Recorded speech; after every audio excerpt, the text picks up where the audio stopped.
Hello, everybody. Can everybody hear me? Is it coming through okay? Right, I don't know what went on there because I haven't even scheduled this live stream. I was just supposed to go live straight away. I was trying to sort out. We've had a bit of a technical burp with live stream. I'll wait for people to come in. Can everybody hear me okay? I think the laptop's having a bit of a burp. It seems to be a bit. Everybody hear me okay?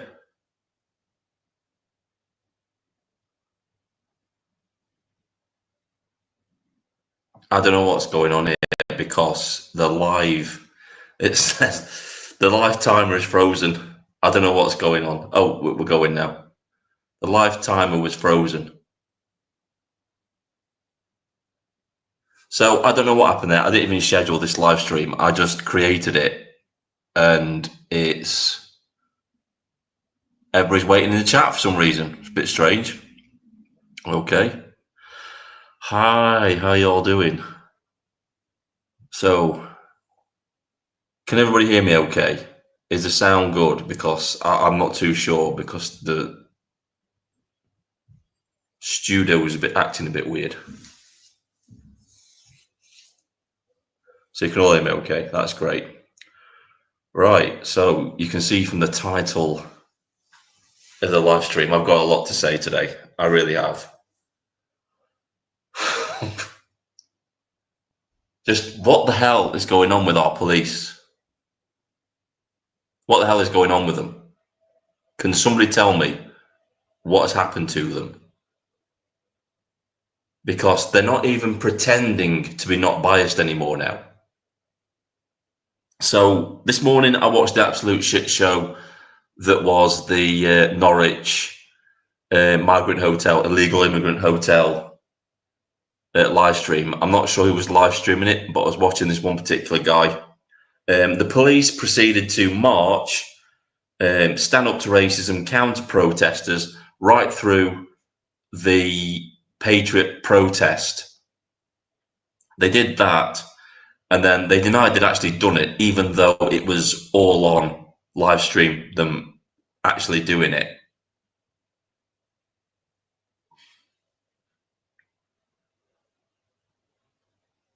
Yeah, my logo's on screen. Yeah, you don't see my ugly face, trust me. Well, every time I put the camera on, it slows the stream down. It destroys the bandwidth. I'll show you. Look, there you go. Hi, everybody. How you all doing? Yeah, so yeah, it does work, but I just choose not to use the camera because it slows the stream down. I'm doing you a favor, honestly. You don't see my ugly mug. But yeah, the police.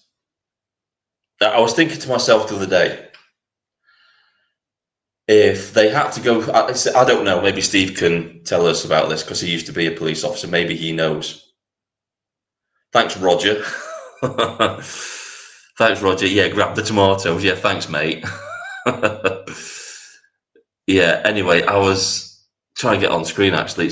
Everything doesn't go slow today, but yeah, Roger says grab the tomatoes when I said you don't want to see my ugly mug on the screen. But yeah, thanks, mate. I was thinking Steve can probably tell us about this because he's the expert on the police. Do they actually go through some kind of psychological profiling or intelligence test? Because I would like to know, because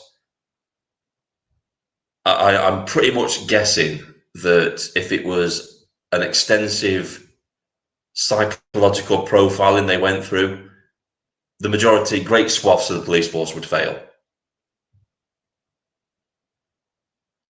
It is, mate. Yeah, Roger. Totally agree, mate. Yeah. So I was thinking great swaths of our police force would fail because some of them are just crazy.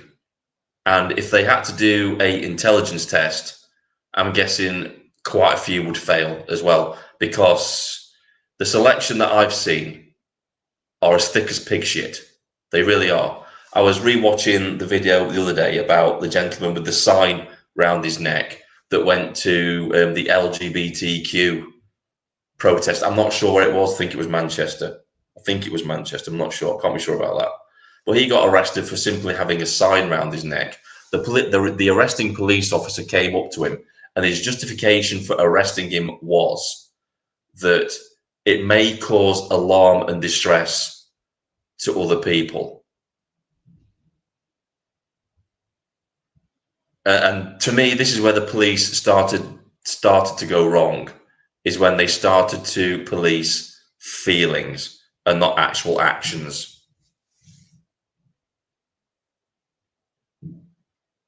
They do. They really do. They're as thick as pig shit. And I've seen countless people on X today saying, why do they do it? Why don't they listen to us? And the simple answer is they don't care. They don't care. All they're thinking about is their nice, big, fat pension at the end of their career, and they won't do anything to jeopardize it. Anybody that is deemed to be right-wing doesn't rise through the ranks of the police. Politically captured by weak, woke individuals, I think designed to provoke the ordinary citizen, so they clamp down on peaceful protesters. Exactly right. And you know what? I've come to the conclusion that those evidence gatherers, and I think it's obvious to everybody now, that those evidence gatherers that you see walking around among the patriots, they're not there to gather evidence. They're just there to gather dirt on you. Anything that you say that they can use against you at a later date, as was proven today with James. Can't remember his second name. Maybe someone can. James, what's his name? James, the guy who founded the Students Against Tyranny.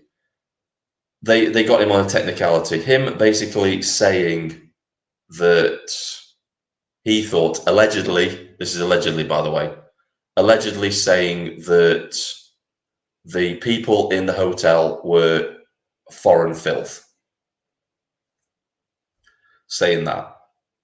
Now, we all know that that was just an excuse just to arrest him today, because obviously it's not a coincidence at all that he's the leader organising a protest at an illegal immigrant hotel, one of the key speakers at this protest, and also the other key speaker also being arrested, the whistleblower from the hotel who blew the lid on this, also being arrested at the same time for a fray.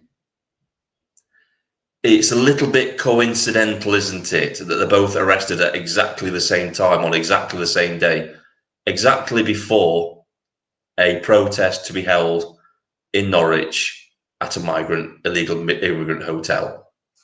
It's just a little bit too much of a coincidence, isn't it? Yeah, I watched that. I'm going to talk about that in a minute. In fact, that's the next thing I'm going to talk about. Was the mother, all she was doing was having a debate with a group of pro-Palestine people. One of the men actually got really aggressive towards her and her baby. She told him to back off. She moved away from him. She did everything right. She didn't provoke the situation. She moved away from him. The police turned up. They walked over to her and they asked her for details. She refused to give her details. The police didn't give any reason as to why they wanted her details or anything like that. And quite rightly, she refused to give them. She's under no obligation to give her details unless they can state a reason why she needs to give her details or under what legislation they want her details. They didn't do any of that. And the minute she refused, they arrested her on the spot. One of her friends had to take a baby, and it was a baby. It was literally a baby in a pram that one of her friends had to take care of. And they took her away on the spot, took her in the police car, and drove off with her for simply having an opinion against the pro-Palestine people. That's why the title of this live stream is called Rise of the British Stasi, because that's exactly what they are. They are the Stasi. They're not police anymore. They're Stasi. They're the state They're the state's wing of suppression. That's all they are now.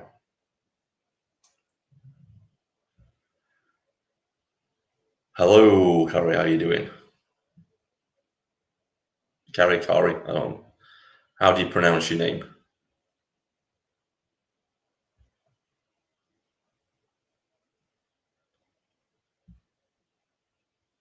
Yeah, and she did everything right.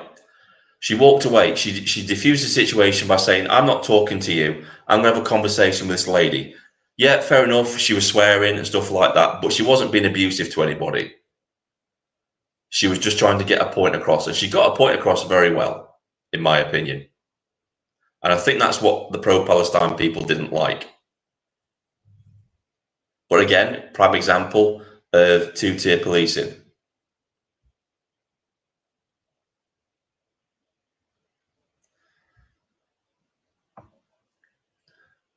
The people of this country need to embrace nationalism. Nothing else will save the country.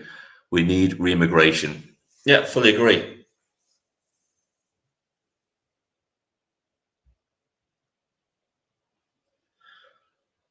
The reason someone had accused her of common assault, but she was English Roma.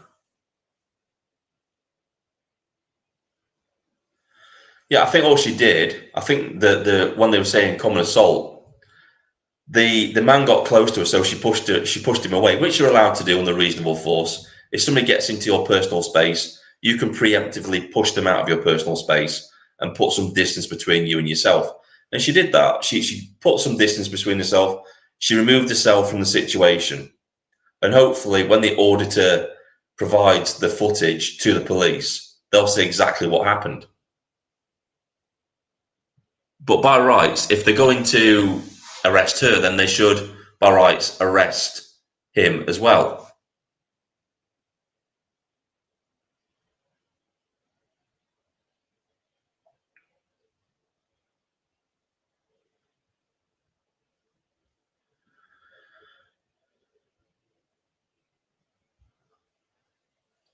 I have a question. Where is Nigel Farage? Nigel Farage doesn't give a toss about any of this. None of this concerns him. He's not interested in this. He's just interested in playing leader of a party in Parliament, and that's it. He doesn't give a toss about the people of this country. I've just watched. I've just retweeted the video of him banging his pot and pan during the pandemic for the NHS. He just looks ridiculous. He's in like brown corduroy trousers, a shirt, and a waistcoat, and he just looks a tit.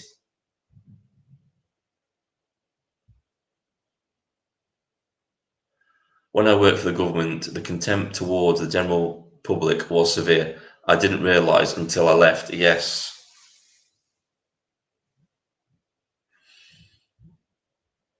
they hate us. They literally hate the people of this country. Nigel Farage isn't here because he don't want to associate himself with Tom Robinson, or even worse, he won't associate himself with you. Exactly. He won't associate himself with anybody, any of that lot. The man spat at her, put hands on her, and she pushed back, but they have arrested her. Exactly. It should be a cut and cook case of reasonable force. She used reasonable force to push him off her, and then she removed herself from the situation to de escalate, which is exactly what you should do when you've used reasonable force. It's like you back off. You've used reasonable force, you remove the threat from your area, and then you're saying, "Look, I'm moving out of the area now. Stay away from me." That's all she did.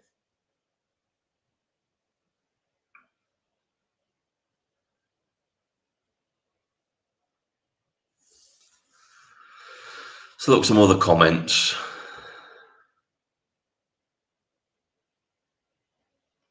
I'm sorry for the woman in the cells tonight. The police not fit for purpose. Yeah, and the thing is, if they charge her, she'll be in the cells until Monday morning before she can go before a magistrate. I assume. She'll because they don't work weekends, so she'll be in the cells till Monday morning, away from a baby.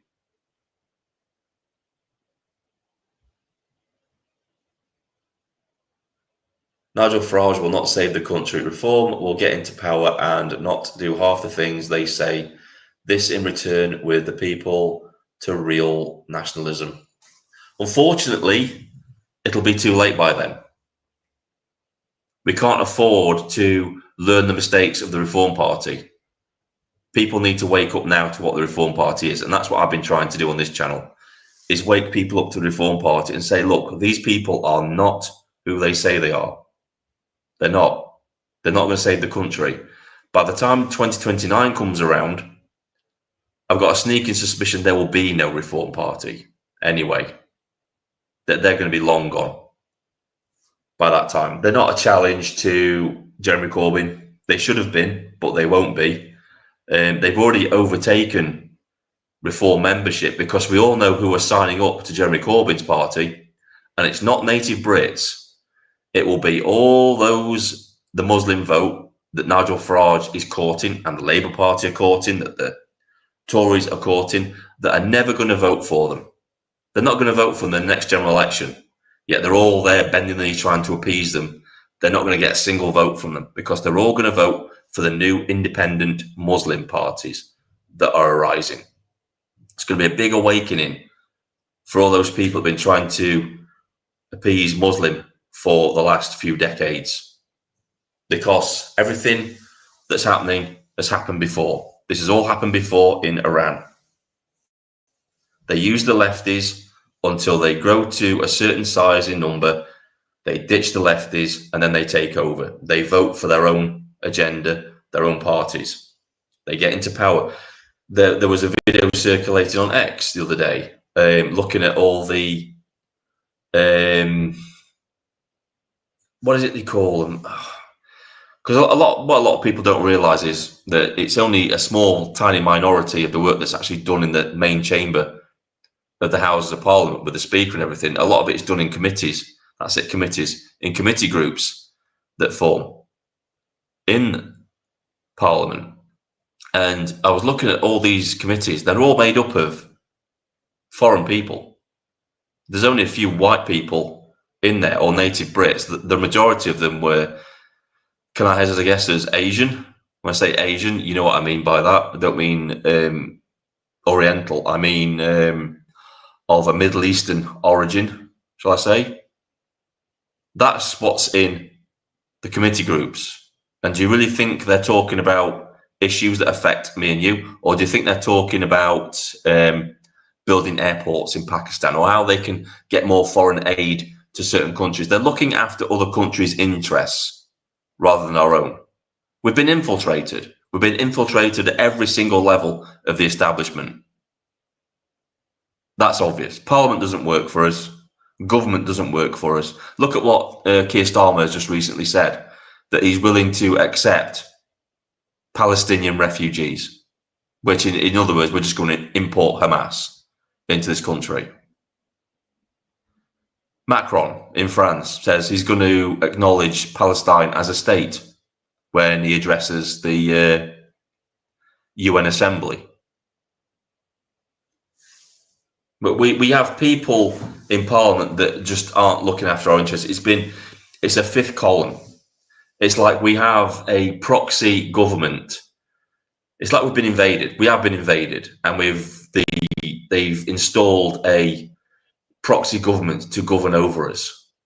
And the police are the oppressive force used to suppress the occupied population. That's what they've become. That's what's happened in this country.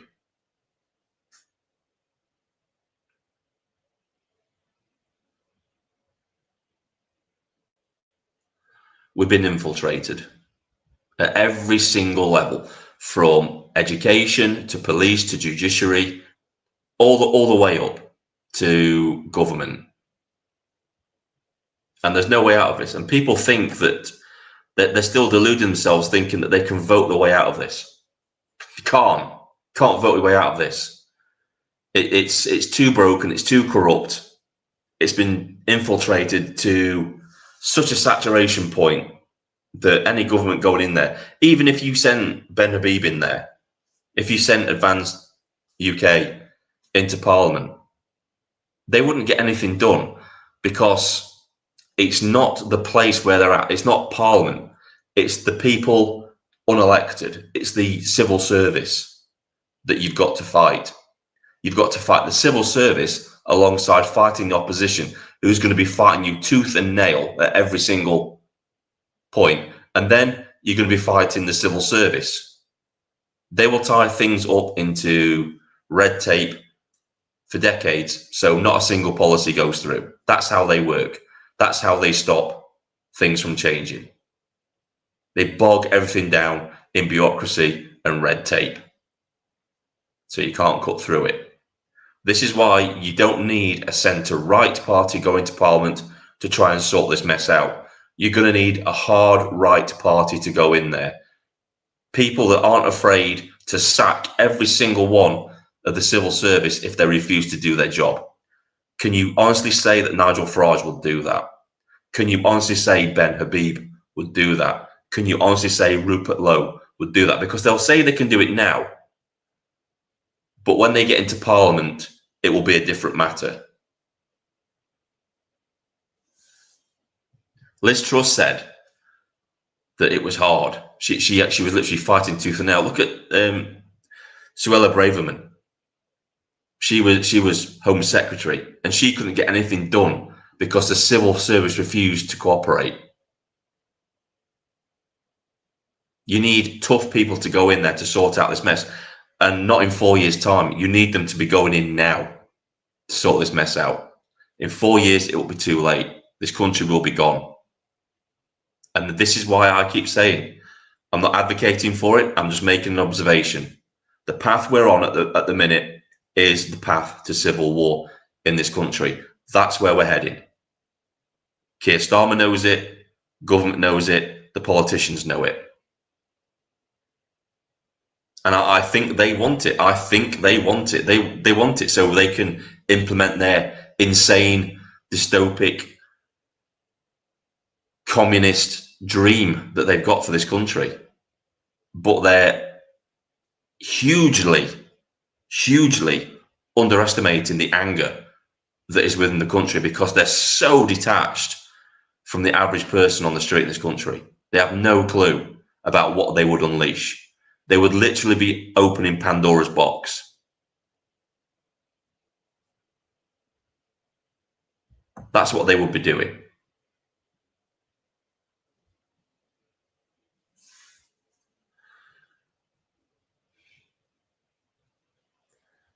So have a look at some of the comments.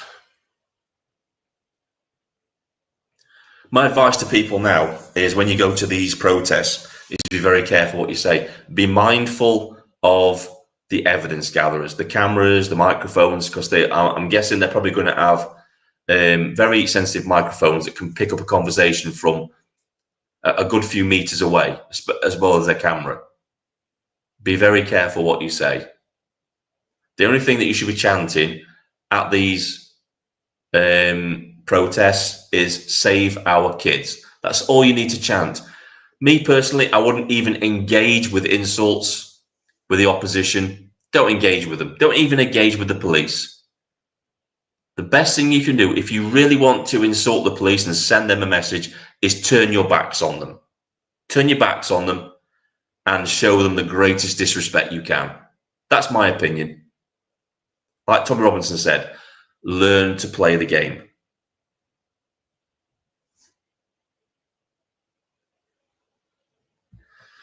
So look.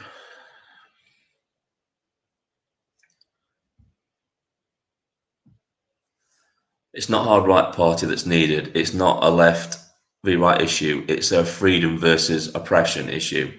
We need unity of everyone that wants freedom, left or right. The trouble is nobody's going to unify. And this is what I've said. I've said this in tweets. The people are unifying. People are coming together. It's our political class that isn't unifying because it's full of egos. Every single one of them wants to be the person that saves the country. There needs to be an alliance, but it's never going to happen, unfortunately. And yes, it does need to be a hard right party that goes in there because we have a hard left opposition. It doesn't matter what you want to call people. The definitions are there. What we have in government at the minute is a hard left communist regime. It is. Simple terms, that's what it is. Sending in a centre-right party, wishy-washy party, isn't going to achieve anything.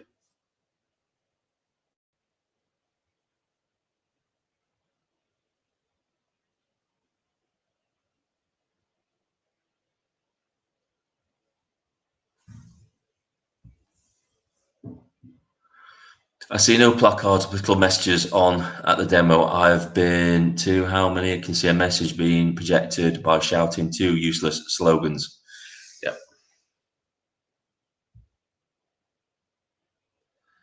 Thank you.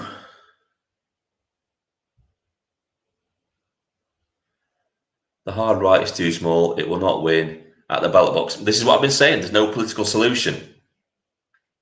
I've said there's no political solution to this. You're right. They're too small. They won't unite. People think that it's centre-right politics that's going to get them through. They still think it's the 1990s. Times have changed. Times have changed since the 1990s. Britain is a totally different political landscape. And you're right, if you don't want to use the terms right and left wing, then you need a party that is good. Simple as that, is good, because it is good versus evil. That government that's in power right now, all those, bar one MP, which is Rupert Lowe, all those 649 people in the Houses of Parliament are evil. They do not care about the people of this country. They don't. And I'm talking about the Tories, Liberal Democrats. Obviously, Labour doesn't give a shit about the people of this country. All of them, including Reform. They don't give a crap about the people in this country. They're just in that chamber to play the game, to be the pantomime, to be the illusion, to give the people the impression that what they say counts, when in reality it doesn't. At the end of the day, they all stop their arguing, they all stop the pantomime. The minute they come out of that chamber, they all go to the taxpayer subsidised bar and they all laugh and joke together in the bar about the fools they've made of the people of this country, because they're all on the same gravy train. They all get the same expense accounts. They all live off of us like leeches. That's the sad reality of things. That's why I've got no faith in Parliament. I've got no faith in it whatsoever.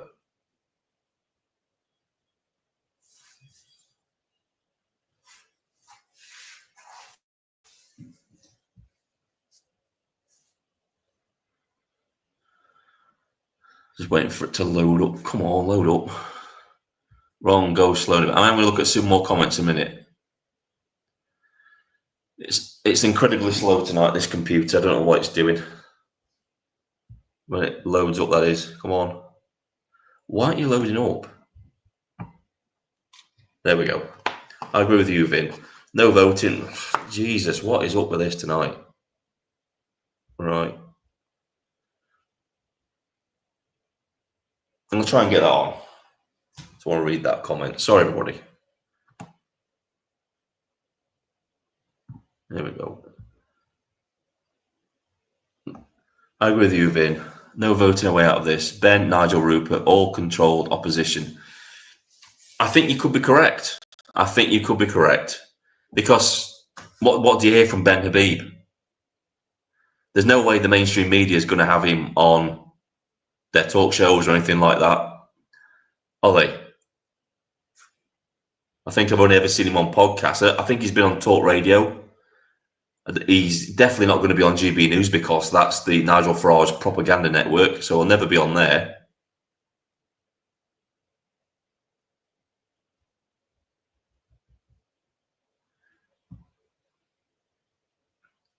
Town gets worse every year I go, which isn't often. White girls leave nothing to the imagination, only half are white. All posters are of black and brown people in the shops, even the style of the clothing. Exactly.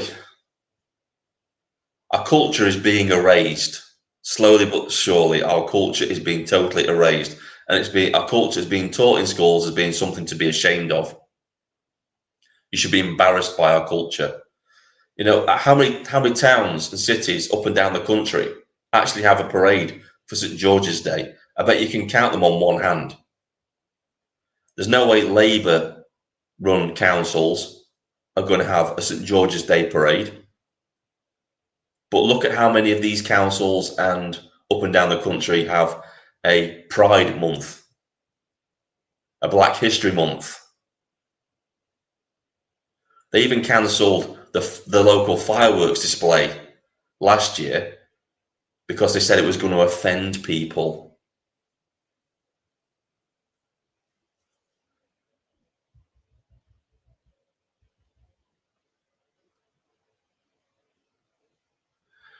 I agree. I think that's not far away. Things will change rapidly when you have a full economic collapse. People are too comfortable. So the solution, as is, will continue. And I don't think it's that far away. People are thinking it's going to be an aggressive act. And I've got a bingo card now. I've got a what's going to start the civil war bingo card. And there's a whole host of things on there. I've lost count of how many things are actually on there now that is going to be the catalyst that kicks off the civil war in this country. You know, I've got terrorist attack. I've got political scandal. I've got a whole host of things on there that's going to kick off the civil war. But I think if we're looking at it realistically, I think a total economic collapse of the country could be a good catalyst to kick off the civil war, because people in that will be really desperate when they suddenly find out that the money they've saved for a lifetime is now worthless in the bank account. It's not worth anything. You've got no savings. The bank comes round to repossess your property because you've got no savings anymore to pay your mortgage. So they foreclose on your property. When that starts to happen, when the banks start to reclaim their assets because the country's collapsing, that's when you're going to start to see things kick off. That's when those people who go to the football matches are the normies. That's when it starts to affect them.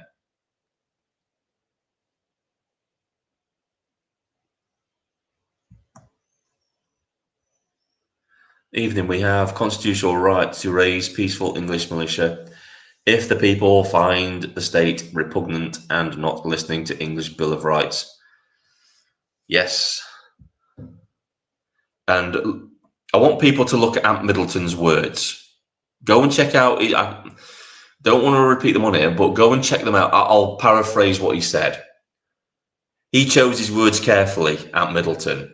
He said, "I will take London back wearing a suit or a uniform. Old habits die hard." Now, you can read into that whatever you like. But to me, reading between the lines, he's saying, you know, I can be the leader of London and change things politically, or I can be the leader of a rebellion and change things that way. That's the way I read into that. And look at what Ant Middleton is. Leadership qualities, ex-special forces. He's led people into battle. He knows battle strategy. That's the sort of person that would rise to take control of the opposing force in any civil war, in my opinion. Somebody like that. That's what I would see.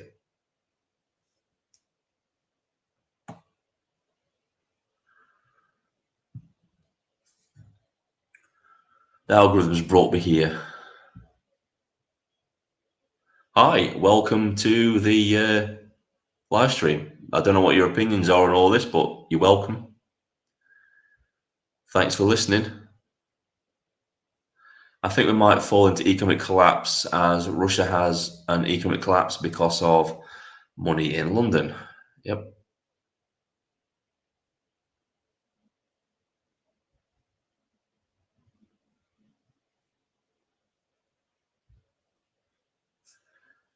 We have a hard right party, and that's UKIP. Yeah, I love Nick Tenconi. I like UKIP, but he's suffering from a major downfall. And that downfall is the fact that he hasn't revamped the image of UKIP. He hasn't rebranded it. He hasn't made UKIP his own. Unfortunately, it's still very much got the stamp of Nigel Farage all over it. And he's going to be fighting that stamp of Nigel Farage until he rebrands the party completely and makes it his own. Because at the minute, it's just the ex-Nigel Farage party that somebody else is the leader of. That's the issue with UKIP. I love everything Nick Tenconi is saying. Made a massive mistake at Epping going down there and making it political. That was a political misstep, in my opinion. Shouldn't have done that.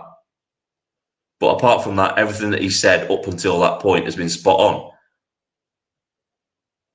He's a leader, but he just can't get people to get behind him, because that's what the Reform Party has done. It has taken everybody that would have got behind UKIP and lied to them about what their intentions are, and now they're all backing Reform Party. All those people that are behind the Reform Party should be backing UKIP. And we're not going to get into the conversation of who's best, because to me, that's a distraction. Party politics is a distraction. All this, well, Homeland Party is the best. Oh, well, UKIP's the best. Oh, well, Advanced is the best. It's pointless. Because can you seriously tell me that any of those parties are going to get into power in 2029? Look at how long it's taken the Reform Party to build up its momentum.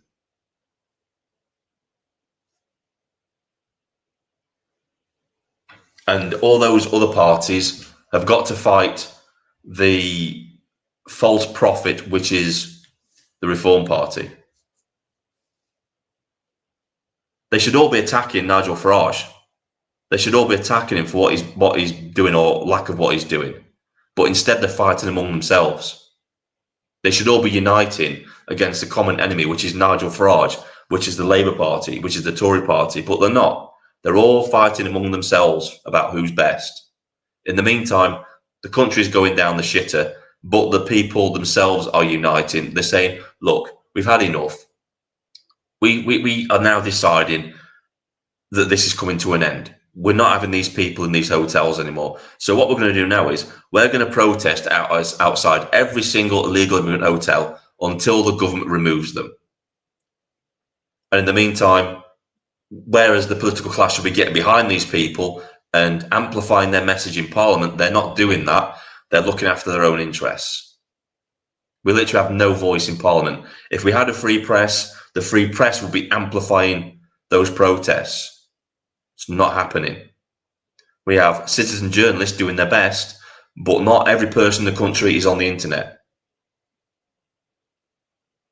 There's still a large majority of the people that still watch the mainstream media, and the mainstream media fills the airwaves with lies, absolute misinformation and lies.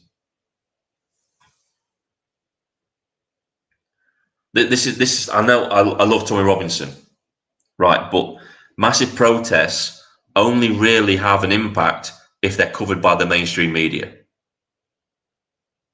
That's the purpose of a protest, is to draw attention of the mainstream media and the public as a general. But if the mainstream media refuses to cover it, it's pointless. And when you go on a weekend and do a protest outside the House of Parliament, you're protesting an empty building. If you want maximum impact for your protest, it has to be in the week when there are sitting MPs in Parliament. I would say you have to make it to a point when there's actually a Prime Minister's question time in Parliament, when they're all in there. And the weekend, you're not having much impact. Not at all. It's a great way for people to network and to get to know each other. Don't get me wrong, it is. But as a political message and a political impact and getting your message out there to the general public as a whole, one protest in one location, it's not enough. If you haven't got the ear of the mainstream media or anything like that, you need to have multiple protests countrywide. So you're getting the people in the towns and cities. You're bypassing the mainstream media and you're taking the message to them yourself. Now, until the organisers and the people of these protests learn that, I mean, they've learnt it, that the people that are doing the protests up and down the country with the illegal immigrant hotels, look at the coverage they're getting. People can't ignore that. They can't ignore it. People passing by in cars can't ignore British flags, thousands of people stood at the side of the road with British flags. They can't ignore that. They see it and they get curious, like, what's that about?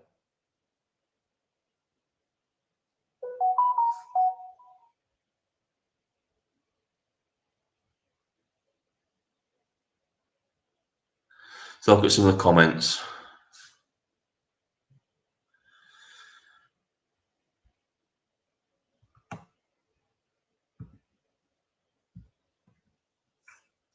How do we move from squabbling over which party is least bad or somehow best? We need some other mechanism, a new mechanism that unites people behind a clear purpose. Well, I think we've seen it. I think we've seen it already. I think it's the actual crisis themselves that are going to unite people. It's the illegal immigration crisis.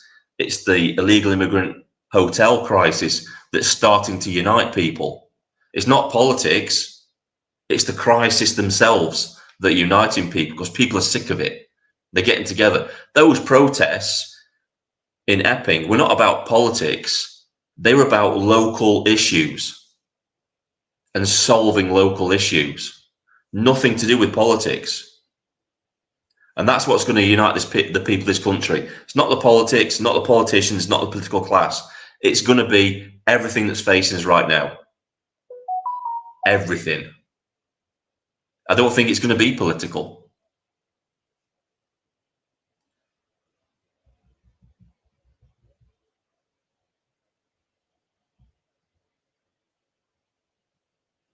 Things are getting crazy. Crime and violence all over. Women and girls in danger. Exactly. And we have, what was it? 6 police officers turning up to arrest James Harvey, I think his name is. James Harvey, that's the guy. 6 police officers turn up to arrest him. And I looked at the police officers that came to arrest him, and they were 3 women and 1 wimpy-looking guy. Basically, they looked exactly what they were, lefty activists.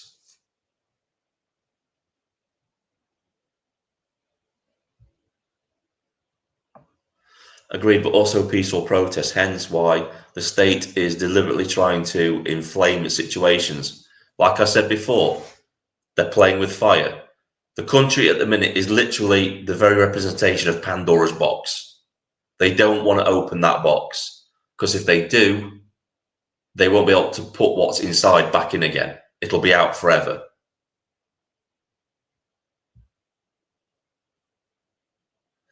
Civil war with who though? What leaders to the right have the willing to stand up? I've got to be honest with you, right? I know I said it could be economic. It could be an economic collapse that triggers a civil war. But I don't think the civil war is going to be between the English and the establishment. I don't think that's going to be it. It's going to be between the British and the establishment at all. I think you're going to have 2 factions fighting against each other. That's what I think is going to happen. It could be the Islamists. The Islamists rise up and try to take over. That's a real possibility. That's the real possibility. They gain such power, such strength that they try to take the country by force because they feel that they've reached that tipping point where they have more influence. And then as a result, militias form in local counties, stuff like that, to fight off the Islamists, because the police will collapse within the first 3 days. They'll be overrun if that ever happened.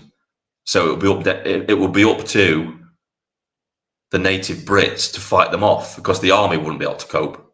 Whereas the army now is smaller than before the Napoleonic Wars, which is tiny.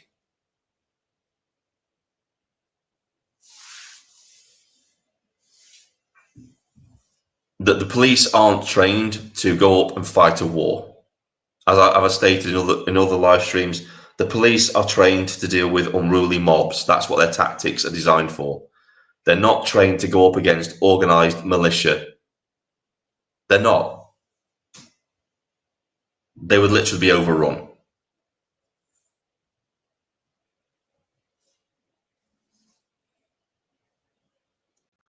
So when you say who would stand up, it would have to be everybody.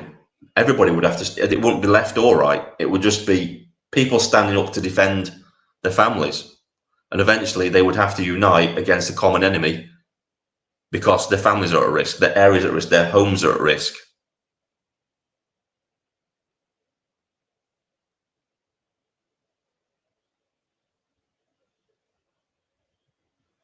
There's, to be honest with you, there's literally too many catalysts out there. There's too many fuses that could be lit to start the civil war. There really is. I mean, who knows? If there was, God forbid, another terrorist attack where children were killed, I believe at this present moment in time, the country would just ignite. It would. The country would just ignite. If mass casualty event at a concert or a get-together, something like that, again, the country would ignite. A horrific sexual assault, shall we say, by a new arrival on a very young child. That could be a catalyst. There's literally too many to mention. But we're literally at a point now. It's like, what today? What we're going to have today that could trigger a civil war? Because Starmer seems to be just pulling it out of his arse at the minute with things to trigger everything. I've looked at some more comments. The thing Connor Tomlinson mentioned is Islamists taking over Birmingham and Rotherham, but could kick off when airport assault. Yeah, that's a good one, Steve. I'm glad you brought that up. Yeah. If those two gentlemen get away scot-free, that's sending a clear message out to the public that if you're of a certain demographic, you can literally beat up armed police officers and nothing will happen to you. If they get anything less than, 20 years in prison for what they did as a deterrent, it'll kick off. If they get a suspended sentence, it will kick off. Given the fact that Lucy Connolly and what's his name now? Wayne O'Rourke were put in prison for 3 years for hurty words on the internet.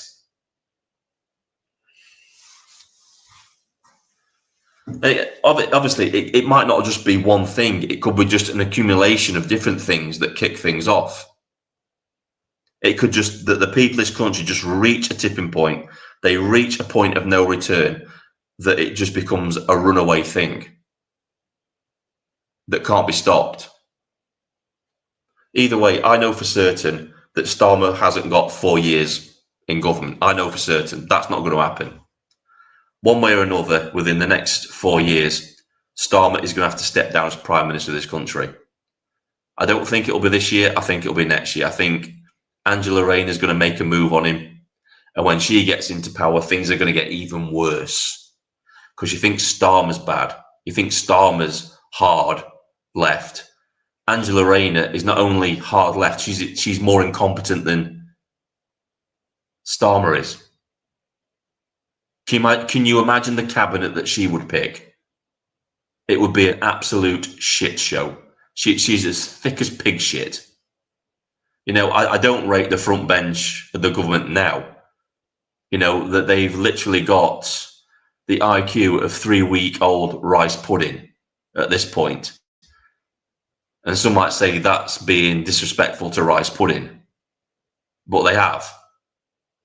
You look at the front bench and it looks like, no offense to anybody, but it looks like every special needs class from any 80s American film that you've seen.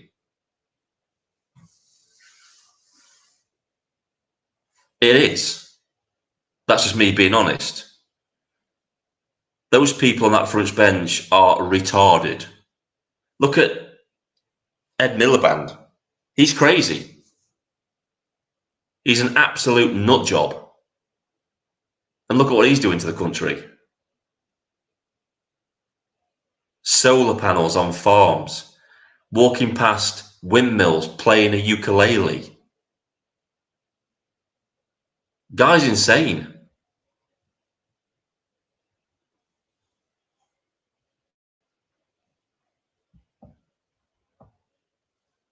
No, by the end of the year, yeah, probably. I think if we'd actually had a press that held the government to account, Starmer should have been gone away at the beginning of his premiership. Definitely. Look at how many scandals this guy's had. Look at the fact that all those Ukrainian rent boys were just swept under the carpet. Nothing to see here. Nothing to see here. They set fire to one of his properties. Dead. I'm assuming it's probably a D notice, or he's issued some kind of super injunction to ban the media from talking about that particular case, because that got swept under the carpet pretty well. And what about that Labour MP? Has anybody actually heard about that Labour MP, the guy that made threats to who he perceived to be the far right by doing the neck slicing gesture? What's happened to that guy? Completely out of the news.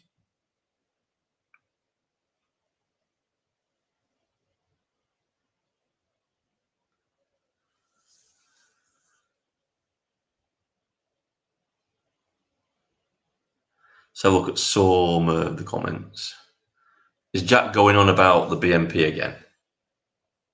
Because we've explained this to you before, Jack, about the BNP.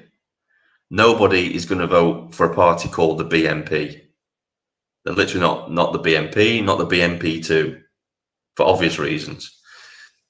I would say to Jack, right, go and do your research on the BNP and understand why the majority of people in this country won't vote for the BNP.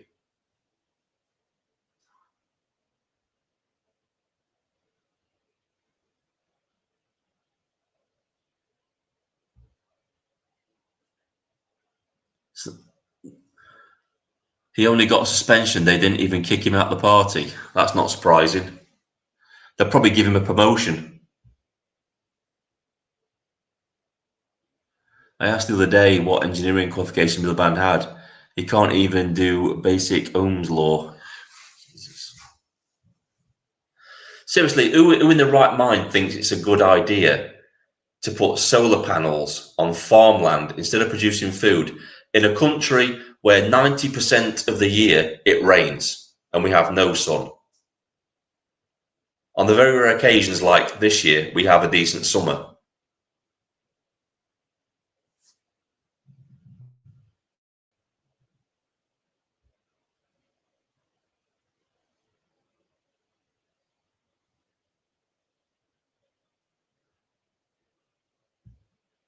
But again, this is the thing, isn't it, Steve, right? Get Steve on again. He's up in October, but look at how all the patriots that put hurty words on the internet were fast-tracked through the judicial system. A lot of them were in prison the same day.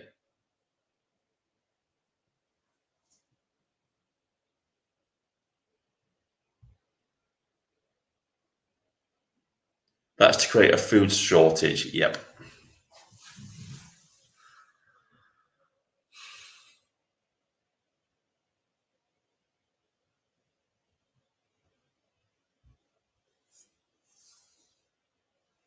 The July criminals stabbed the British voter in the back. Yes.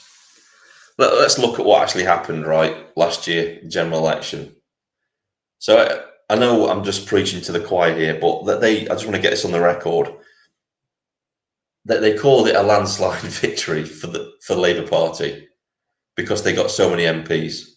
The only reason that Labour won was by default, was because the Tories couldn't bring themselves to vote for Labour or anybody else. So they just stayed at home. They thought, we're opting out. We're not going to vote for anybody. This is how we punish the Tory party for being so shit and not being conservative anymore. They stayed at home. So the Tory vote just completely collapsed. So Labour got in by default because they didn't get any more share of the vote than Jeremy Corbyn did when he lost against Boris Johnson. So it wasn't a landslide victory. Anybody with half a brain could just see they got in by default because the Tory vote collapsed. That's what happened. And the same thing is going to happen to the Labour Party in the 2029 general election. Their vote is going to collapse. But unless Angela Rayner gets rid of Starmer, they're going to lose the union vote. The union vote is most likely going to go to the Islamists, the Islamic parties. That's what's going to happen. Starmer's made a massive mistake in giving the 16 to 24-year-olds, the 16-year-olds, the vote because he thinks they're going to vote for him. They're not. They're going to be seduced by Jeremy Corbyn because young people are idiots and they don't know what's good for themselves. And they're going to vote for an extreme left-wing party because they're brainwashed into doing so by schools, colleges, and university telling them that communism's great. So they're going to vote for Jeremy Corbyn. And he's going to be a real threat. And if Jeremy Corbyn gets into power in 2029, kiss this country goodbye. Kiss it goodbye. Because if that moron gets into power, it'll make Starmer look like a cuddly teddy bear with how authoritarian he'll go with things.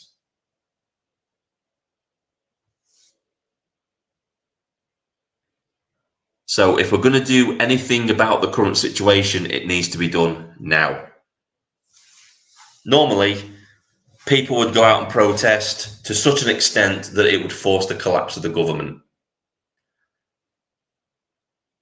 That's what needs to happen. But that would only usually happen if you've got the mainstream media behind you. Government needs to be collapsed.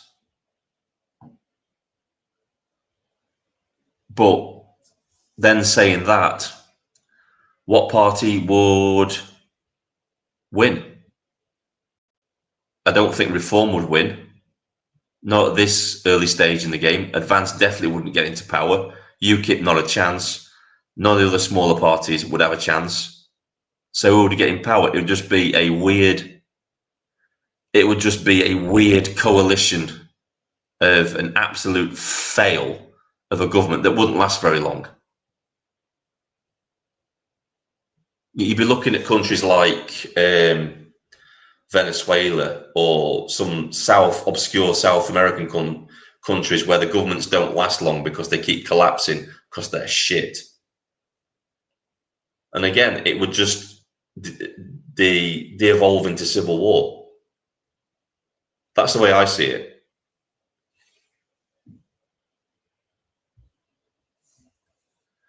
It would be a minority government, yeah, with not much power at all. They literally wouldn't be able to pass anything through Parliament. It'd be worse than the Theresa May zombie Parliament that she had.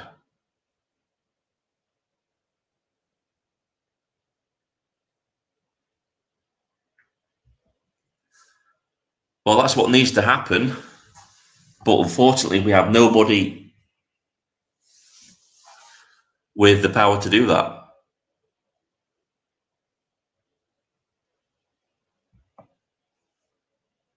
Exactly. And that's not native Brits joining that party. That will be the conservative, political, Islamic vote joining that party. That'll be all your Palestine action nutters joining that party. You stand up to racism, you hope not hate, you Antifa joining the party.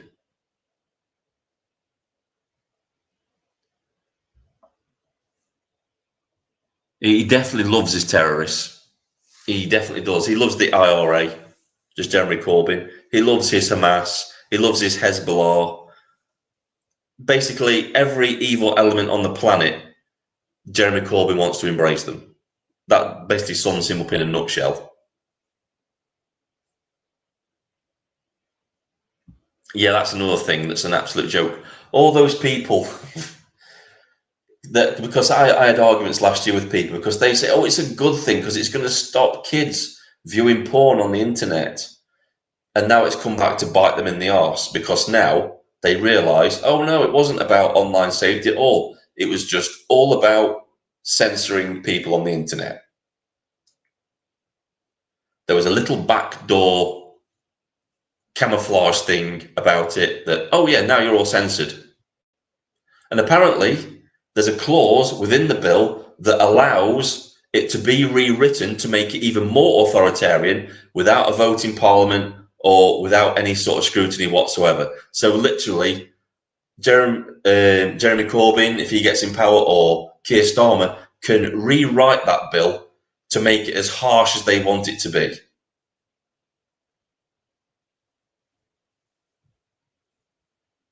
The amount of people I had arguments with last year, right wing and left wing, who said it was a good thing, it would keep our children safe on the internet. And I was warning them, I was saying, nope, that's not the case at all. It's a Trojan horse. It's there to suppress people on the internet. It's there to shut down debate, shut down conversation. And lo and behold, what happened? What happened yesterday? People found that they couldn't view footage of the protests at the illegal immigrant hotels. They had to verify their identity through a government ID and a photograph or whatever to verify that they were allowed to watch the footage. Now, to me, a simple fix to that would be to have an age restriction on your Twitter account where you have to prove your age. So you don't have to come out with all this ID crap. Now, some people manage to get around it. VPNs work, and I'll cover that now, actually. Wait until they try and ban VPNs. They tried VPNs. Some VPNs aren't working. They don't work. Some people manage to get around it by changing their region on Twitter from the UK to the US. That seemed to work for a few people. Not everybody, but it worked for a few people. Some people reporting their VPNs weren't working. So they may have already found a way of blocking the VPN shortcut around it. Don't forget, they've had a long time to work on this. They probably predicted that people would do this, like, oh, we'll just switch our VPN on and we'll get around it. They probably put some kind of protection in there to stop people doing that. And it's not hard to do. Netflix did it because people were using VPNs all the time to view different content on Netflix. Netflix just rewrote some of their code and it stopped that. I know a lot of VPNs claim to be able to do it, but a lot of it doesn't work, not all the time.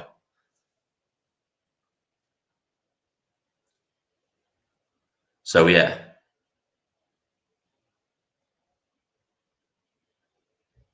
That's what I feel like most of the time when I'm typing. I can't type on my phone. Everybody can tell when I'm typing on my phone when I'm on the internet because I just have sausage fingers. And I'll show you in the chat. This is what a typical, just watch the chat, you'll see me posting. This is what a typical comment looks when I've been typing with my sausage fingers on my phone on the internet. It literally looks like a cat has run across thing. You know, it's kind of like this. It's kind of like that. And then I have to go back and edit it because it looks retarded.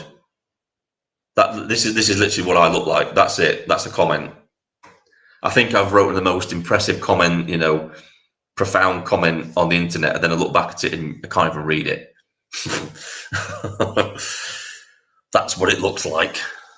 And it's like I hate doing anything on my phone regarding the internet.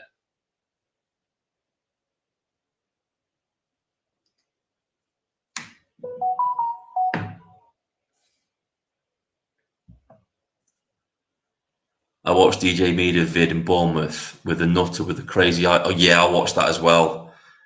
He needs to be on a watch list. That's all I'm going to say. definitely needs to be on a watch list. He's obviously not the full picnic. Then let's not forget, right?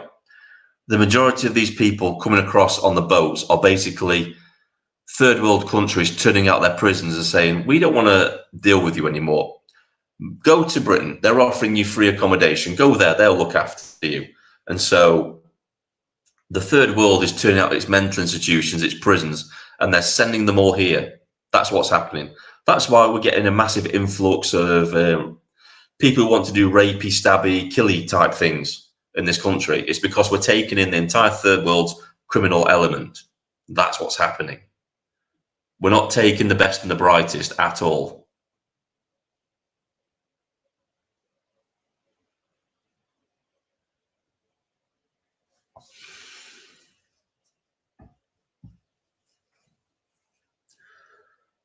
Let's have a look. Somebody's saying that Corbyn will split the left-wing vote. Corbyn will split the left-wing vote. Yeah, but what happens if the Labour vote totally collapses? People see everybody defecting to Corbyn's new party, Jezbollah, and it becomes a new party. What happens then? Because unlike the right wing, the left is very unified in that respect. A lot of the people in the Labour Party are Corbynists.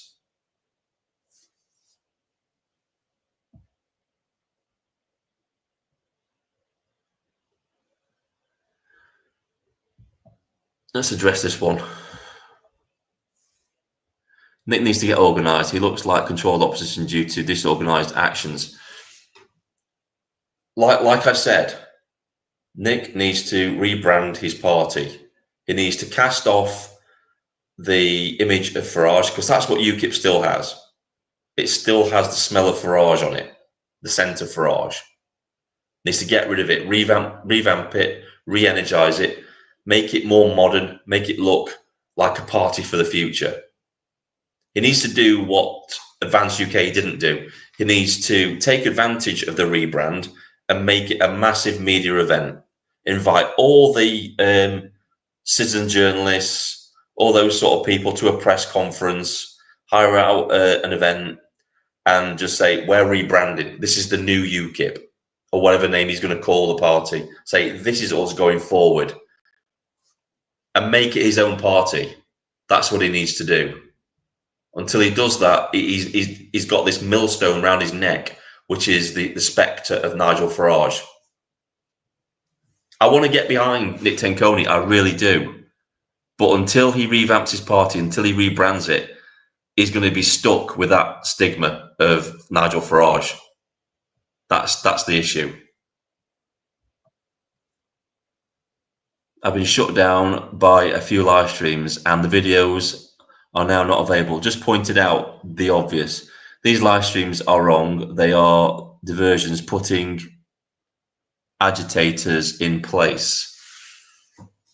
What do you mean by that, Vicky?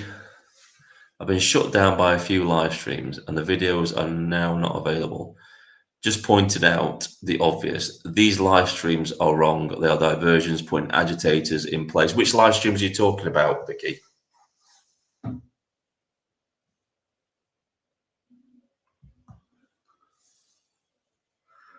Corbyn's party has the same share of the vote as Labour at the moment, and they haven't really launched. Yeah, that's scary.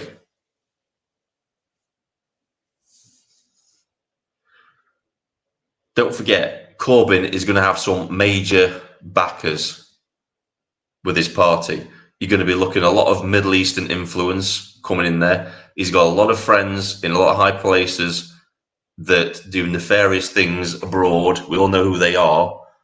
Middle Eastern countries, to pump shit tons of money into his party. That's the scary thing.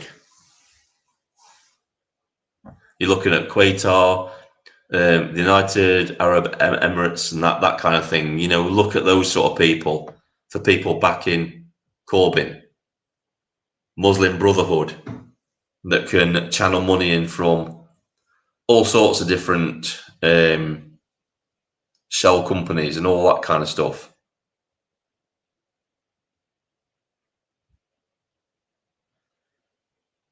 Yeah, that's true, Jack. But first, he needs to take his party back. That's what he needs to do. Take his party back, then take the country back. He's not going to do that with a hand-me-down party from Nigel Farage. Needs to change its name. Needs to change its image. It's great to know our government is bought and paid for by outsiders. Yep, big business. They don't serve the people anymore. It's all the big businesses lobbying Parliament. It's different governments lobbying Parliament. The CCP has a massive influence over the Labour government, in bed with them. And look at our present Prime Minister. He went behind the Iron Curtain and worked in a Labour camp behind the Iron Curtain.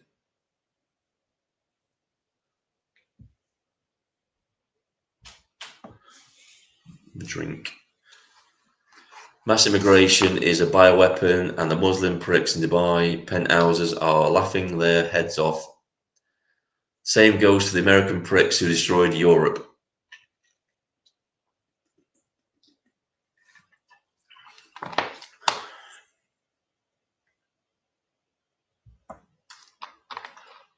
Fine slogan. But how are we taking the country back? How exactly? Losing patience here. A lot of people are. I think it's just a case of bide your time and wait until the opportunity arises, because it will. I can't repeat on the internet or any social media what I think should happen. I know, and I'm sure many people in the audience know what should happen in this country right now, what needs to happen. But we can't say it because we'll get our doors kicked in by the Stasi if we say it online for inciting violence or anything like that. We all know deep down what needs to happen.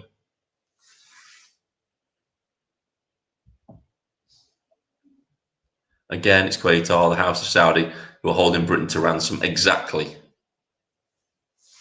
They'll be pumping shit tons of money into Jeremy Corbyn's new party. It'll be funded up to the hilt. He'll be able to afford media coverage. He'll have massive venues where he can go and do Trump-like rallies. He'll go to places like Birmingham and Bradford, Leicestershire, all the places with a high Muslim majority, and he will win over the vote. Because we all know what happens within these communities. They block vote. The mosques tell them what party to vote for, and that community votes for that particular party. That's what happens.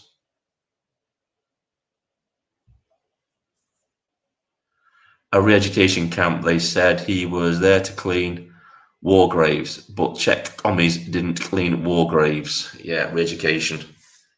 He was getting his Trotsky indoctrination, wasn't he?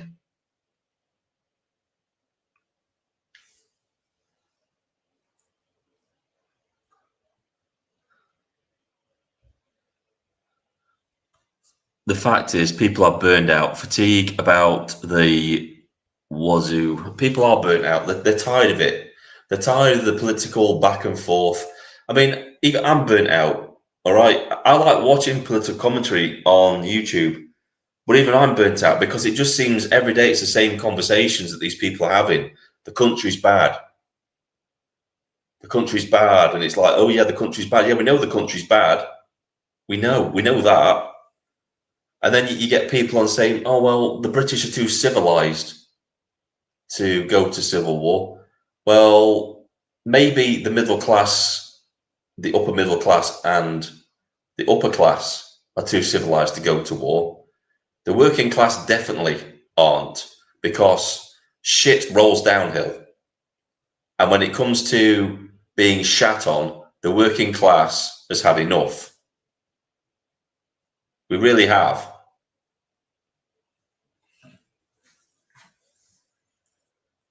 I like a lot of the political podcasters on YouTube, but a lot of them are very middle class. They're as far detached from the working class as our political class are. They don't understand us because they've never been us.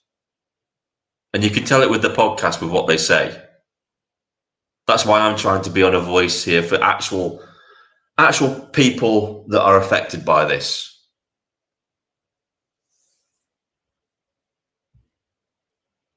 They do. Our political class absolutely hate us. The civil service hate us. They look down on us. If you look at some police officers, they wouldn't wipe you off their boot. They wouldn't piss on you if you're on fire. Most of these police officers, they've got this superiority complex where they think they're above the average person in the UK. And the worst thing that could have happened is you give a bunch of Karens a warrant card. That's the worst thing you could do. And they are Karens. And I'm referring to male officers and female police officers. They are Karens. The people that were dealing with that incident with a guy with a sign in Manchester, where they arrested him because they said he was going to cause alarm and distress to the LGBTQ crowd because of the sign he was wearing. They were all absolute morons. And I wish I'd have been there, because I would have called them morons to the face. The guy who was explaining to him why they were going to arrest him was a moron. He was saying, first off, he was saying that we're going to arrest you for your own safety because we believe they might turn violent and attack you, which my response would have been, well, shouldn't you be arresting them then? Because all I'm doing is standing here with a sign on. I'm not turning violent. If anybody turns violent simply because of words that I'm wearing, surely that's on them, and they're nutcases, and they need to be taken away for their own protection and for society's protection. But this is where things have got backwards in our world, because now it's the victims who are at fault. If you say something or you get into a debate with somebody and then somebody turns violent towards you, then it's your fault for provoking them with your provocative words. It's wrong. It's bullshit. The onus should always be on the people turning violent. They're the ones that should be punished, not the people just raising a concern or having an opinion. Like I said, this is where the police have got it totally wrong. They're trying to police subjective feelings. It's like pre-crime. It's like Minority Report. They're trying to interpret a possible crime, a future crime, a pre-crime. You're guilty of a pre-crime. You could make somebody unhappy. That's where we are right now in this country. That's what happens when you try to police subjective emotion instead of actual actions. You know, I could walk down with a t-shirt with a slogan on it, and half a dozen people could find it offensive because it's subjective. It might be the most benign message on the planet, but the way our society is now, where people find offense in everything, then I'm now guilty of a crime because I've caused alarm and distress to somebody that's offended by a t-shirt that I'm wearing. That's how insane our laws are now. The thing is, our laws in this country are not clearly defined. We don't know at what point we can go to before we're crossing the line. There literally is no line. It can literally be anywhere where you can fall foul of the law. And some police officers may arrest you for it, and some police officers might not arrest you for it. There's no clear definition as to what is right or what is wrong, and that's deliberate. That's to suppress people. That's to keep you in constant fear of the things that you're saying might be offensive and might get you in trouble. That's what they do it for. If you look at America, the free speech laws are clearly defined. You can say absolutely anything up until a point where you're calling for direct violence against individuals and certain groups. That's the line drawn in the sand.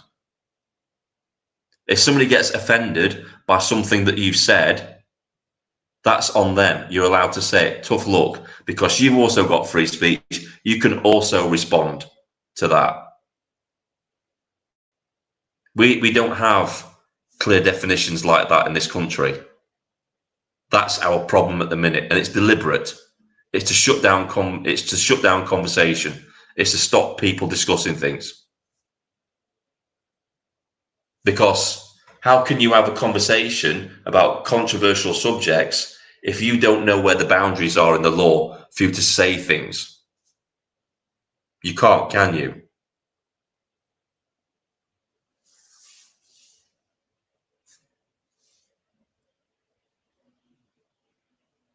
That's a scary thing.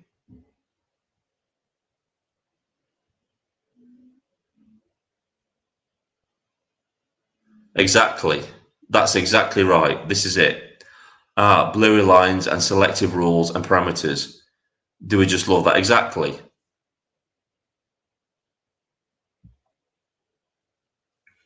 Vin, you're right about Nick getting his new party angle. I would say he needs to use the UKIP members to do a regular info standings every city. Yeah.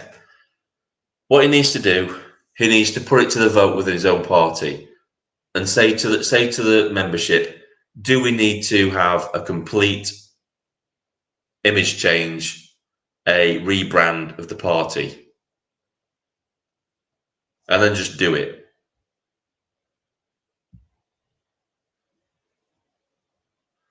Very similar to YouTube, deceptively vague terms of service. Exactly. And they do it that way because if you live in a society with clear defined lines, then you know what you know what you can and cannot say. If you have blurry lines, then you're in a constant state of confusion about what you can and cannot say. Because what one person might find offensive, another person won't. You can get. I mean, it was like last year. I got into a debate with a radical Muslim, and because he got offended about what I was saying that Islam is not compatible with Western values, he got offended with that. He sent a complaint off to Twitter, and I got banned for 6 months on Twitter.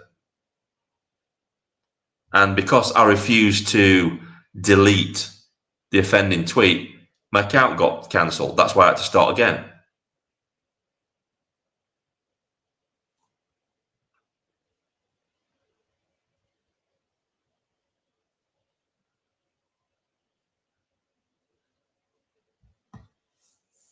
Yeah, Jack, I don't think Jack minds me saying this. I think Jack is like my son. He's a little bit autistic. I don't think he truly understands things about the world. He's got a good head on his shoulders. He understands certain things, but he doesn't understand that why UKIP change its name to the BMP2 wouldn't be a good idea.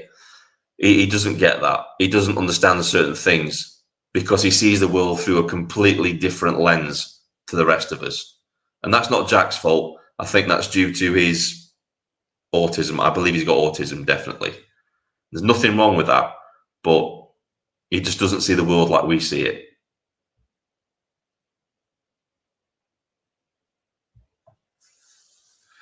And yet, even in the USA, people get arrested for offending people. Watch the shit Midwest audits get into. Yeah, they've got similar police officers to what we've got, but a lot of the case, I would say in America, it's a hell of a lot easier to take the police to court and win because they have constitutional law. So if it's found that the police are breaching constitutional law, it's a lot easier to get things sorted out. We don't have that over in this country. If you look at Crime Bodge, if you look at his channel, you can see how hard it is to get a prosecution against a police officer. The thing with our police service, police force, whatever you want to call it, is that whenever they get in trouble or they step over a line, they all pull rank and they all look after each other. And that's right down to the institutions that are designed to hold the police to account. Crime Bodge has proven this time and time again. They pull rank, they all close rank, they all look after each other, and it's really hard. I mean, look, they say, oh, we've lost the body cam footage. It's been deleted by accident. And they get away with it. Now the evidence is gone. No case to prove. And a lot of times they settle out of court. There's no prosecutions. No police lose their jobs. They settle out of court. The Claimant gets a fairly big payout, sawbrushed in the carpet, and everything carries on hunky-dory. That's why the police need massive reform. They do. But it's not going to happen. Everything needs massive reform. It's not going to happen.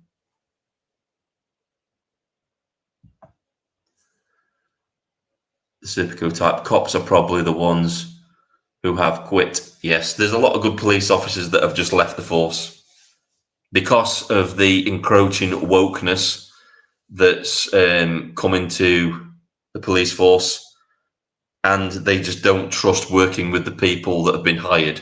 Let's just say that. That's why a lot of the good officers just keep their heads down and they wait for retirement. They take the pension and they leave. And once they've left the police force, that's when they spill the beans. That's when they blow the whistle. When the time to do that would be while they're still in the police force, because that would carry a hell of a lot more weight if a serving police officer blew the whistle on what was going on.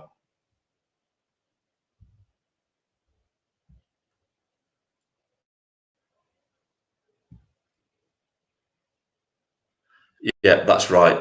But DP Audits thinks the Roman one will get around 2,000 for wrongful arrest today. Yeah, definitely.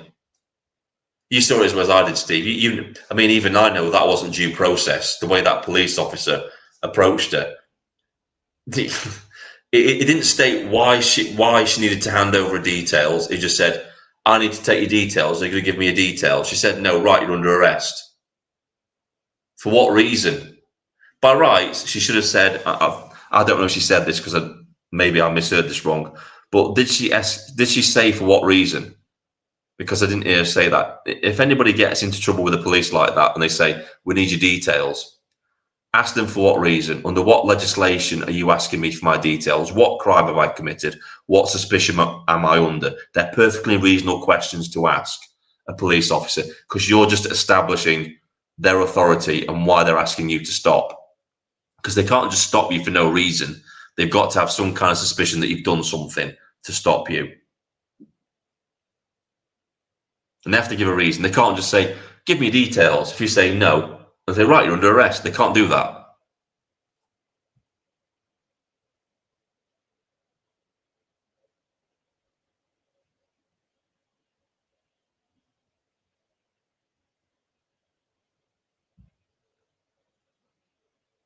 Yeah, in that case, then, once you've said that, once you've established that, the police officer needs to say, we suspect you of this. We suspect you of committing this crime. Didn't happen, though, did it? They didn't say anything. I mean, the police officer that came up was another Harry Potter cosplayer, the guy who arrested her. Didn't look like he had a clue what he was doing.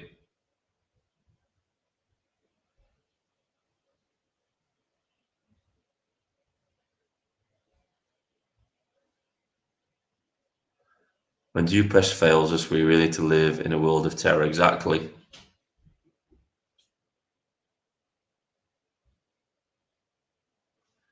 I wonder if they had seen the footage, though. She clearly swearing and shouting. Could come back on her in the video. Yeah, but the thing is, in that situation, what she did was, I think it was an elderly gentleman. I think he was of Middle Eastern origin. Apparently, he spat on her and grabbed her. She pushed him away, and she stepped back and she removed herself from the situation. She said, "I'm moving away now. I'm talking to this lady. I'm not talking to you." And she removed herself from the situation, which she's perfectly legal to do. You can preemptively push somebody away if you think they're about to get into your personal space and assault you. That's perfectly reasonable force. And she did everything right. She walked away.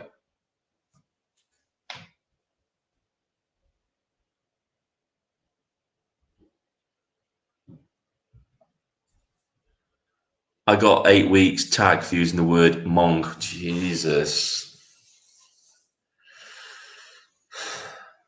I saw the stats. Somebody posted the stats the other day on X. People being arrested for social media posts compared to the rest of the world. We're the top. I think it was something like 8,000.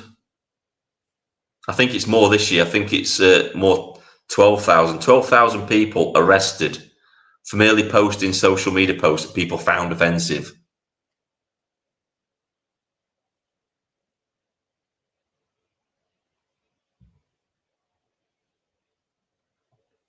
We know that. We know that, Jack. The trouble is conveying that to the people that have been seduced by the Reform Party.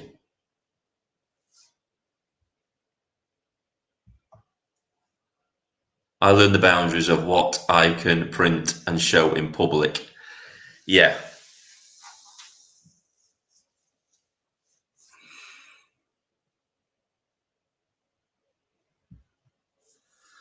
That's true, Steve. A lot of people don't realise it's a serious offence because when you spit on somebody, you don't know if they've got, what is it, hepatitis A and B, which is a highly infectious disease, which you can pass on through your spit. You can also pass on HIV virus, stuff like that. It's serious. And I knew somebody that was spat on by an infected person, and they had to go through several months of worry before the test could come back to see if they're actually infected with anything. People don't realise how serious that is.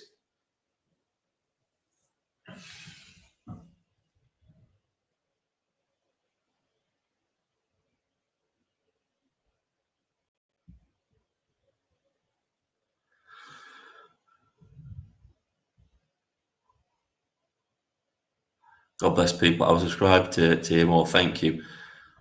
Thanks, Vicky.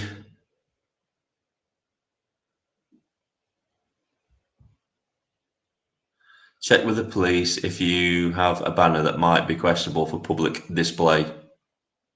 Yeah. The thing is, you shouldn't have to. Common sense should prevail in that respect. So long as you're not calling for violence against any particular group of people or an individual, I think anything should be go like it should be in America. Anything you can say anything. Up until the point where you're calling for direct violence against an individual or a group of people. That's where the line should be drawn. That's free speech, in my opinion. And TB, exactly, Steve.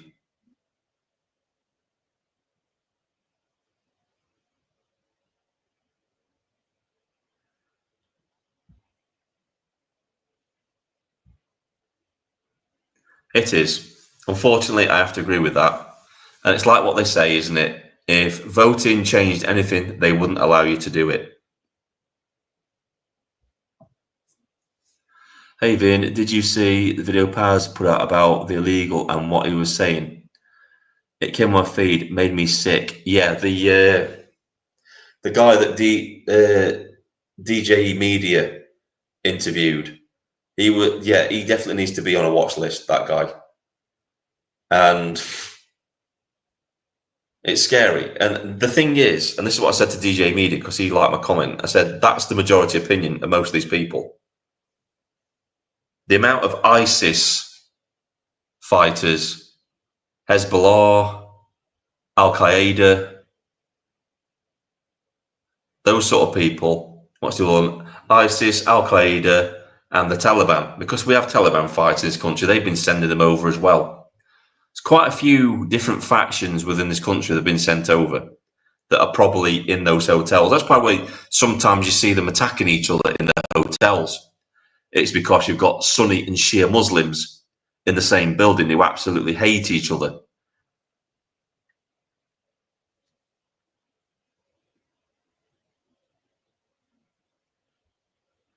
No, I haven't seen that. Have you seen the leaked memo from 2024? No, from 2004. I haven't seen that at all, no.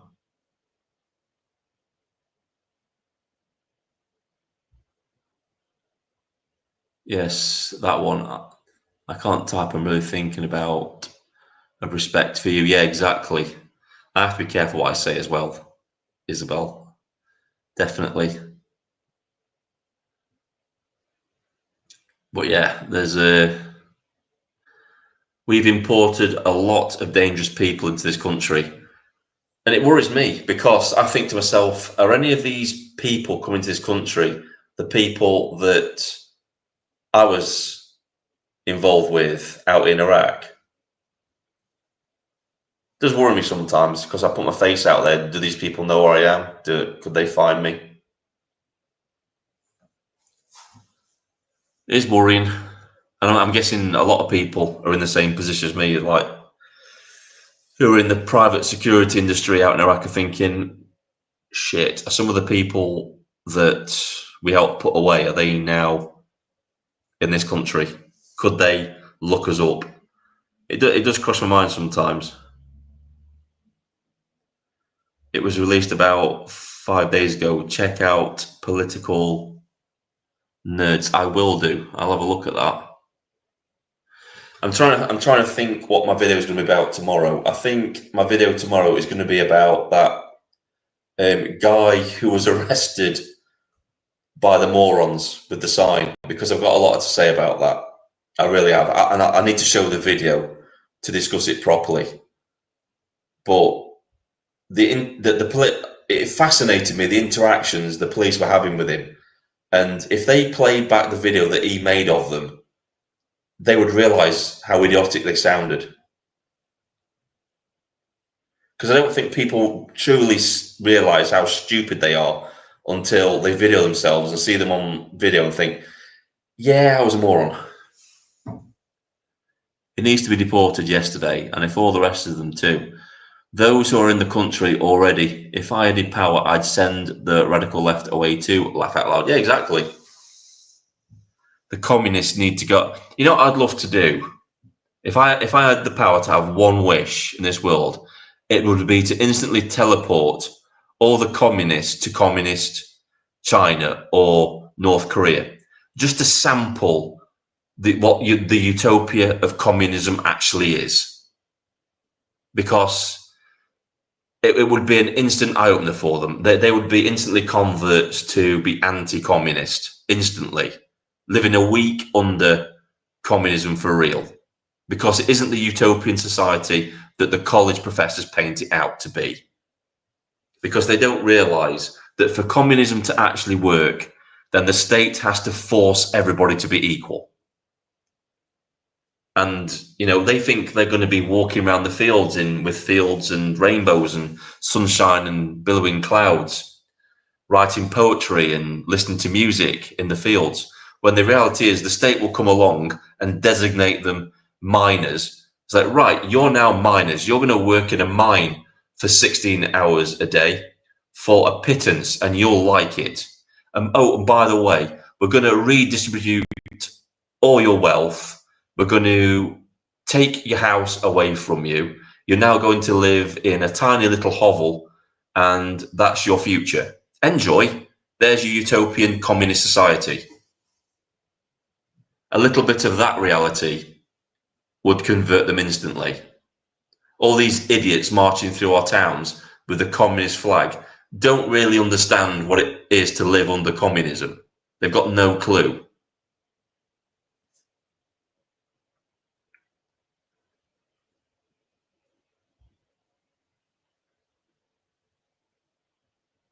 Yeah, I watched that guy. He's brilliant. He takes a lot of flack. A lot of flack. Hang on. It's shot up here. A bit fast. Where are you? Where are you? Yeah, I watched that guy. Steve. The Edge of the Matrix is brilliant. I highly recommend it. Go and subscribe to that guy. I'm going to have to, at some point, I'm going to have to do a video where I shout out some smaller channels that really need attention. They really do. There's lots of good channels out there that don't get a look in, that make really good content, way better than mine. And they desperately need more subscribers. They really do. Also, while I'm here, I'd like to thank everybody for subscribing to my channel, all the new subscribers, all that kind of stuff. Thanks for watching my content. Thanks for sharing, liking, and subscribing. Really helps out the channel. And if you're not doing that, please do that. Like, share, and subscribe. helps out the channel, and helps me get my message out there to more people. It really does. Well, let's have a look at what Steve's saying here. Right, Steve. I want to send queers to Palestine to Gaza. You know what, Steve, right? If I'd have been the Egyptian authorities, I would have let all those people from Wales that wanted to march to Palestine, I'd let them do it. Because there's nothing like experience as an educator. Because not a single one of them would have made it out of Gaza alive. Not one of them. And that would have been a message to every single other leftist saying, this is what happens to you. And I can tell you exactly what would happen to Queers for Palestine if they went to Gaza, but I can't repeat that on this channel because it would most likely get my channel shut down. But I know exactly what would happen. I'm guessing most of the people in the audience would know what would happen if the Queers for Palestine decide to have a march to Gaza to show their support. If they decide to march into Gaza with, in fact, if they marched into Egypt with the LGBTQ flag and doing what they do over here, they wouldn't last much 5 minutes in the country. I can guarantee that. I just want to put this out here as well, right? I'll have a look at this comment in a minute. Nothing to do with this comment. But this is something I raised on X the other day, because these are my thoughts. Because people were saying, why don't the moderate Muslims speak out against the Muslim violence and things that are going on in this country? And I just put it simply like this: there are no moderate Muslims. There are simply practicing Muslims and non-practicing Muslims. There are no moderate practicing Muslims. That's it. And anybody, this is why you don't get the mosques speaking out against radicals, because they're the ones that are actually letting these radicals speak in their mosques. They are. Because they believe in it. They believe everything. You look at all these imams, what they talk about on their streams, they're not getting their doors kicked in. They're saying, oh yeah, we're here to take over. We think British people are infidels. They are cursed by God. They can say that until, the cows come home. They can say that. It's perfectly okay. That they talk in their live streams that they do about how it's ethical to take slaves, how it's ethical to make slaves of your enemy's wives. That's what they talk about. They getting their doors kicked in? No, because they know if they did, the Muslims would be out on the street rioting. That's why the police, when they go into a community, they have to speak to the Muslim leadership of that community, the local imam or the local Muslim brotherhood, to get permission to enter the community, to talk to them.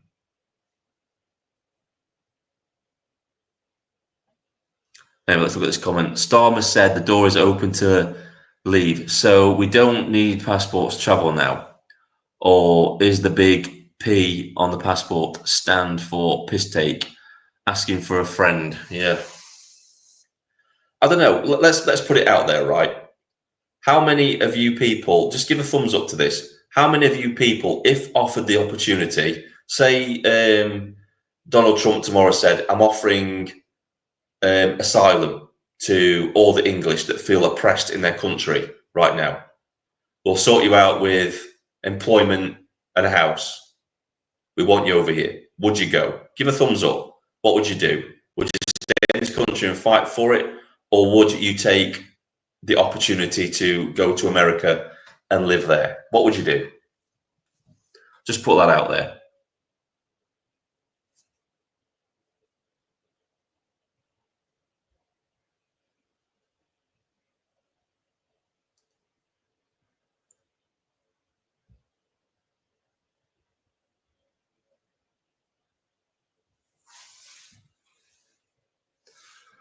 Who are giving thumbs up? Let's see how many people are giving thumbs up. And for the record, I don't blame anybody. I really don't. I don't blame anybody for doing that. The only people that I would have an issue with doing that is if they had said in the beginning they were going to stay in this country and fight alongside the patriots.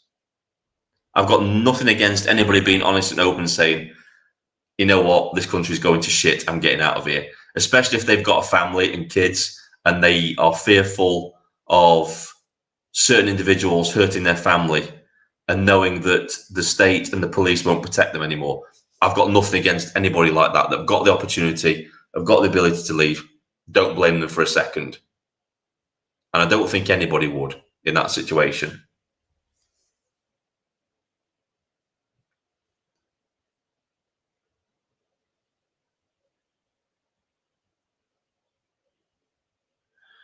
A lot of different opinions. So let's look at this one. I'm half Yank and vet and don't feel welcome enough, though I was born here. Yeah. Valid point. Why would I fight if the government here is against the country? Obviously, this question is going to come up. Had Paul Thorpe told us he was going to Spain from the start, he probably would have got more people on board with him. Exactly. That's the way I feel about it. I think it's the fact he made that video saying that he would stop and fight with the Patriots. I will not desert what my father fought for. I'm of the same mentality as that, but on saying that, I don't blame anybody that's got the ability, that has a family, that wants to leave this country because they feel it's unsafe for them now. I think there's a lot of people feeling like that. I'm not going to judge them on their decision. I won't, because I fully understand why people want to leave. I really do.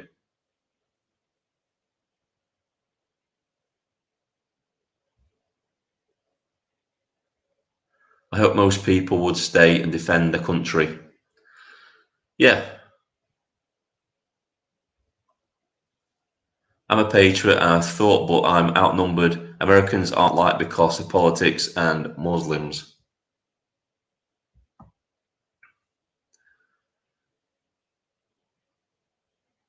Yeah. A lot of people not liking a certain individual.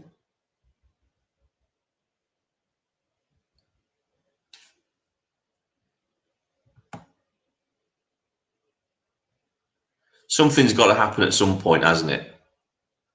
I think we all know it. Something's going to happen.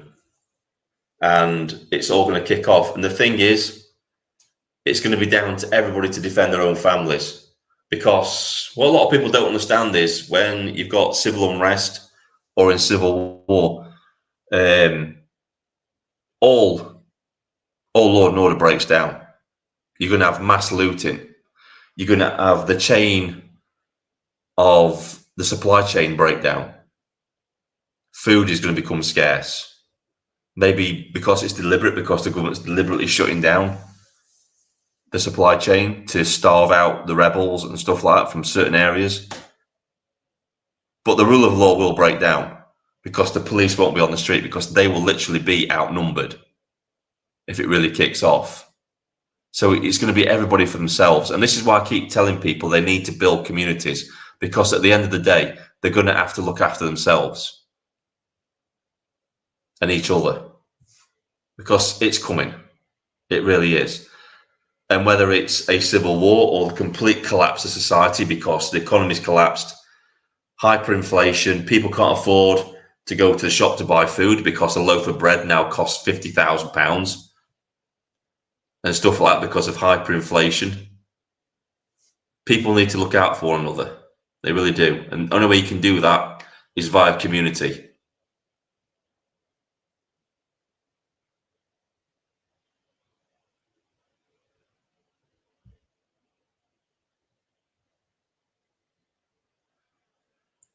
Thing is, build a wall. We've got better. We've got better. We've got a moat. We've got the we're an island. We're supposed to be secure on an island because we've got a natural defense. It's called the ocean. Unfortunately, our leadership refused to defend the border.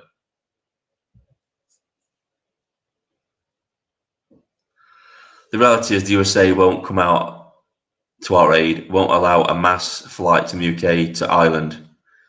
Yeah. Is that unfortunately it's inevitable. People have to be aware of what's spreading.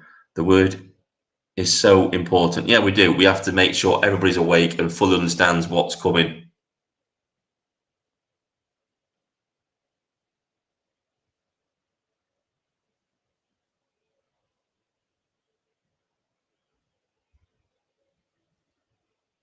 Hundred years after World War One, and we're living in austerity. So it makes sense. Yeah, we live in an age now where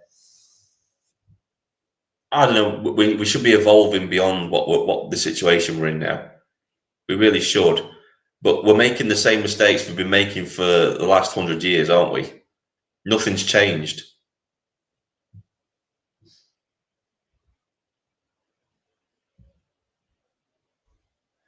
Trouble with civil war is that migrants are used to fighting violence and carnage. We are not. I will tell you something. If civil war kicked off in this country, you would see a massive exodus of all the migrants. They would leave. I'm telling you, they would go. They wouldn't want to get caught up in this because I can't say why they would leave because it could get me into trouble, but we all know why.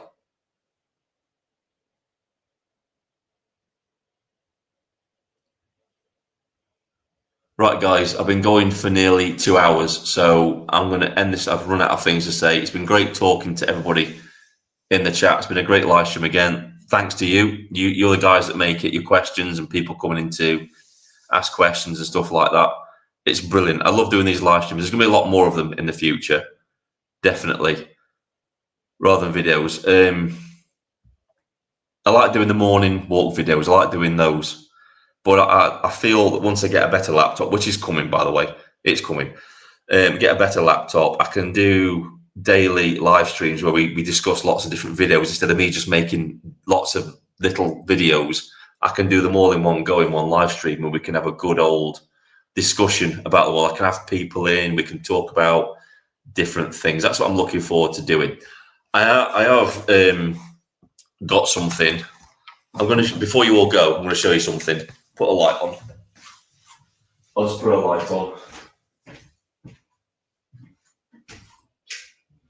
So, as you all know, I've been working towards this channel being more an out and about channel. Hope you can hear me. So, to do that, I've been given certain conditions that I've got to do. So, one of those conditions being put it on, because I think with the way things are going, I'm going to need this. Right. I apologise, but you're going to have to look at my face. I'm sorry about that, everybody. Right. So this is the new stab-proof vest. You probably can't see it on there very well. It's not very good lighting here. But yeah, it's the I've got a stab-proof vest now. So when I do the protests, I'm going to be fully protected. Now, I've had a few threats. I don't take them seriously, to be honest with you. But I'm still not going to take the risk. Turn that off now. You don't want to see my ugly face. There we go. People wanted to chuck apples at me earlier, but yeah, here you go. Roger, I'm looking at you. But yeah, we're starting to get the equipment together. I'm gearing up to do some protests and that sort of thing. Looking at maybe one in Sheffield. I'm not going to give the dates away, but yeah, I'm going to be looking at Sheffield and stuff like that.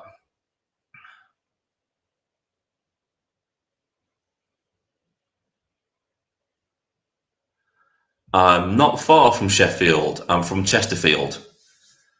Not far from there.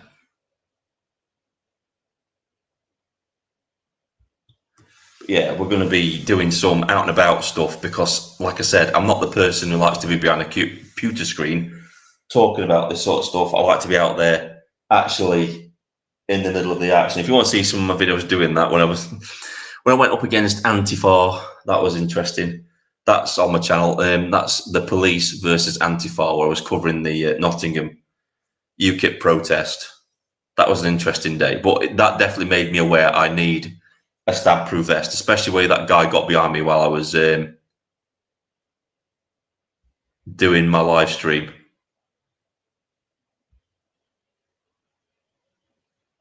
People only have each other when things get much worse, yet the police and government sees us as the enemy. That's how bad it is. We only have each other. Exactly.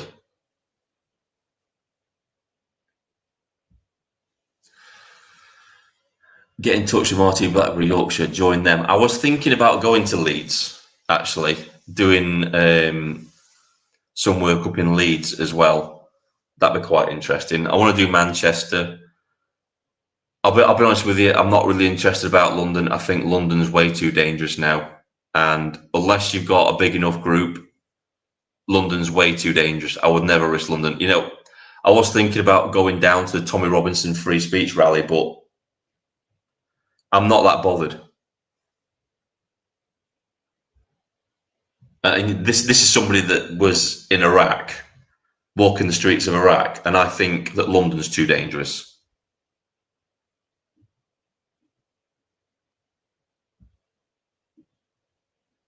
It isn't safe out there.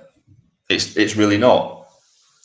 I could do a video about a fish and chip shop in Chesterfield that had a bomb factory above it. Go and check it out. Steve will probably know which one I'm talking about. It was on Sheffield Road in Chesterfield, literally half a mile from where I used to live, and it was above what was called the Mermaid Fish Bar. Go and look it up. I was actually coming home from work and I saw that the whole road was cordoned off. They brought the gentlemen out because they were Iraqi nationals. They brought them out. They had the tie cords. They didn't have handcuffs on. They had tie cords behind their back. The police were in full balaclavas, and to me, they weren't police. They were special forces. They were stuck in the back of some unmarked vans and were taken away. But apparently, they had blueprints in the top of the fish and chip shop. They were trying to build a remote control car so they could drive it into a crowd and detonate it. The rumor was, this is allegedly, this is the rumor I heard, is that they were planning to attack the Nottingham Christmas Goose Fair, which is a big event, Birmingham Christmas Market, I think it was Chesterfield Christmas Market, quite a few Christmas markets they were planning to hit. They were foiled, though. They claimed they were just building fireworks. Well, there you go.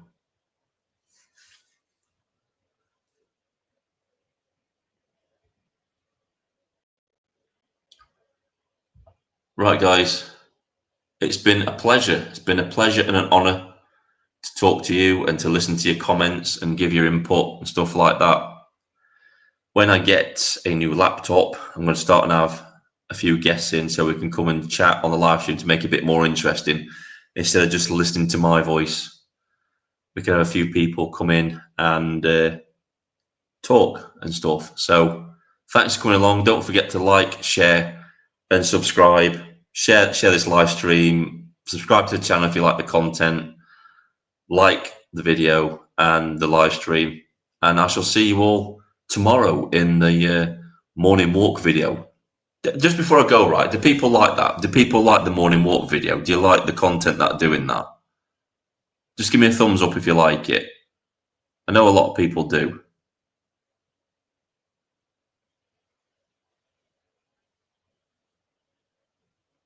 See if people put the thumbs up. Do you like the morning walk video?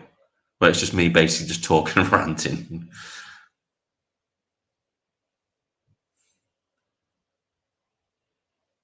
A lot of people just think I just go out on purpose to make it. It's not. I'm actually training, that sort of thing. Morning walks are my favourite. Great.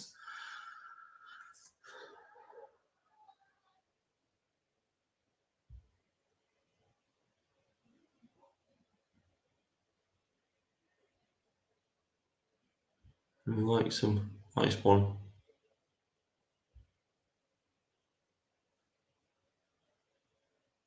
They're not. I bet they're not. Nothing I do is scripted. I think everyone knows that. Nothing I do is scripted. It's my pet hate. This is why I don't script anything. I've got nothing against anybody on the internet, but I hate scripted videos, and you can always tell they're scripted because the people that aren't natural talkers just talk like robots, and it puts me off. I'm not going to mention some channels, but there's a few bigger YouTubers that just sound like robots when they're talking. And everything I say comes from the heart. It's instant. It's what I'm thinking in that moment. That's what I'm saying. And a lot of people, when you script it, it just doesn't come across as natural because it doesn't give you room to give your real opinion. You're just reading off a sheet of paper. I don't want it to be like that. My channel's natural. All I want this channel to be is just me and my opinion. That's it. I'm not pretending to be a news channel. I'm not like my 2C. This isn't 2C TV or anything like that. I'm not a news channel. I'm just somebody that this is affecting, that the current situation is affecting me. And this channel is my outlet to give my emotions and my feelings about how it's affecting me and what I think of the world around me at present. That's what this channel is. I will do videos that, convey information so you guys know what's going on. But yeah, a lot of it is just me. And I think that's missing on the internet. A lot of these news that it's emotionless. There's no feeling or soul to it, if you know what I mean. But yeah, I like to keep it real. It's just straight from my heart. There's no scripting involved whatsoever. I'll be honest with you. If it was scripted, it'd be shit because I've got dyslexia, so reading a script would be more or less impossible. So yeah, it wouldn't be right. Yeah, so thanks for watching, everybody. It's been a pleasure. Thanks for coming along. I shall see you all soon. I shall see you all in the morning video tomorrow. And watch out for the video later on about the situation with the gentleman that was arrested for wearing a placard. So I'll see you all soon. Don't forget to like, share, and subscribe. This is Vindicator, signing off.